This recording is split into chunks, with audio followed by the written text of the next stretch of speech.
See this? Moms out there, I just wanted to say that the idea that you can do it all and do it well is a myth. You cannot.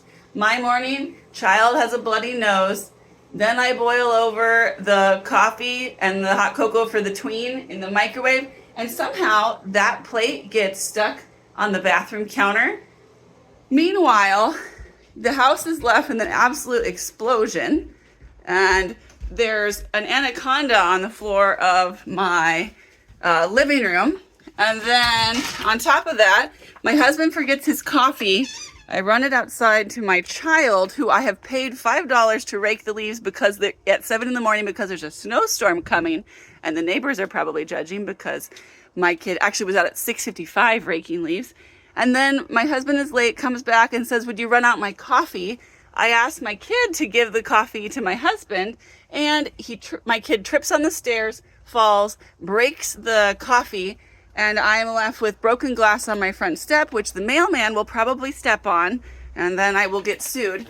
And when you put all that together, you give me a morning that is not only unmanageable, but it's going to be very difficult for my mental health. Now, as mothers, we all know that there's nothing to be done about these mornings. They have to happen. I was actually hoping for a shift at work this morning because I wanted to make more money. Couldn't get a shift. There weren't any available. So instead, I'm going to be rushing into town before a blizzard, because there's a blizzard coming to Minnesota, getting a bunch of milk and eggs and all the stuff we have to get. Also having to get the stuff that we need to bring to Thanksgiving because the blizzard might not get cleared until Thanksgiving. And all of those things build up together to an amount of mental load that is just impossible to manage in a healthy way. Of course, now my Alexa timer is going off. Alexa, stop. She's trying to remind me to rake the leaves so that the blizzard doesn't cover all of the leaves with snow, and then we end up with something called leaf rot, which will then kill our grass for next spring.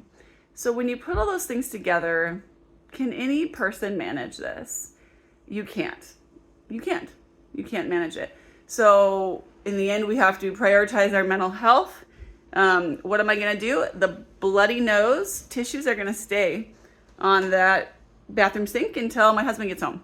He's going to clean them up. You don't have to do it all. If you don't work outside of the home and your spouse does, he can still come home and do some work around the house. It is not your job to keep this place perfect and pristine.